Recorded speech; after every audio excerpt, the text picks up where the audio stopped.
Well, we are talking about the differences in the Islamic faith and the Christian faith, but you know, it even goes further because we're living in a time where we are afraid to even speak out against the things of the Islamic faith that we do not agree with, even to the point that we become Islamophobes.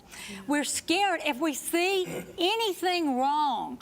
We're even scared to pick up the phone and report it because we're afraid they're going to get us for category, you know, it's called political correctness, Lee. Yeah. Well, I think, you know, in our society, we have to, in a certain essence, be politically correct in everything we do. But at the same token, we have to look at what's for the greater good. And to me, for the greater good, I have no problem with society profiling everyone, whether you're Muslim, whether you're American, whether you're black, white. It doesn't matter to me. If you think someone is up to something, to me, right in America, when people go out and you want to buy a gun that shoots 150-something times, to me, that's a red flag. Right there, that somebody from the federal government needs to have an interview with you and find out what your intents are. You need to be monitored for the next so many months to kind of see what's going on, you know, because to me, that just is a no-brainer. But are we all profiled when we go through security at the airport? We're all just treated the same way. We have a responsibility as citizens. What about citizen watches in neighborhoods? We do it already. We should be more alert. But it's important to remember that God did not give us a spirit of timidity or fear. And what we're doing is just being bold and alert and being concerned neighbors and citizens. So it's important for us to step up. I think it's really just a matter of right and wrong. You know, I think when we start bringing up the whole Islamic faith, people, or maybe those who practice the religion, think that you're pinpointing or stereotyping them. But the reality is that what we're really talking about is right and wrong. Who should do this? Who shouldn't do this? Is this right? Is this wrong for the society? And I think when you deal with that, then you start to understand that it's not really a matter of just, you know, talking about being Islamic. It's realizing that there are just certain things that are just not right for us. But you know, we humans. base our rights and wrongs on the Bible. What God gave us is what's right and what's wrong. Well, they don't base what's right and what's wrong on the Bible that we read and what God told us as Christians. Their Quran told them to kill and subdue we're anyone who looking at doesn't believe what they everything as believe. what's right and wrong in different eyes. And I think what's happening right now, even in America, Muslims are coming in.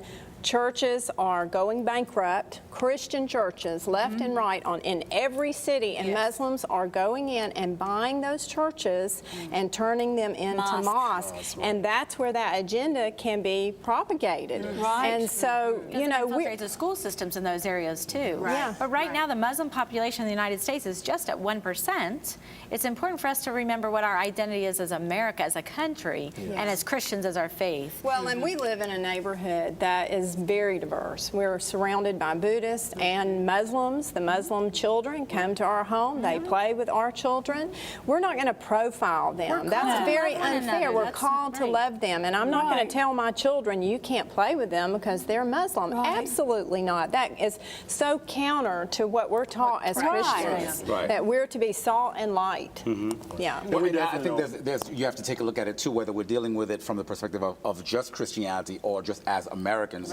And I think that's the point. I mean, we have our understanding as Christians, and we don't push that or make anyone have to conform to that. Now, we understand that we have a desire to make sure that that soul doesn't go to hell, and so sometimes that makes us seem like we're pushing that on someone, but the reality is you're watching out for a soul. I think a lot of times, though, Cameron, in this political correctness thing, whether as you see something, you know, with radical Islam or just anything else that you see that's just people don't want to get involved. They don't want it to come back to them. Because that's because there's a fear of the retribution, which means that there's something wrong to begin with, because people are not afraid of a Christian, you know, killing them, you know, on 24/7. But they are afraid of the Islamic faith, and so that means that something has to be looked at if that's the perception. Well, I will tell you this: the Muslims that we know in our neighborhood have just celebrated Ramadan, and even the children were fasting.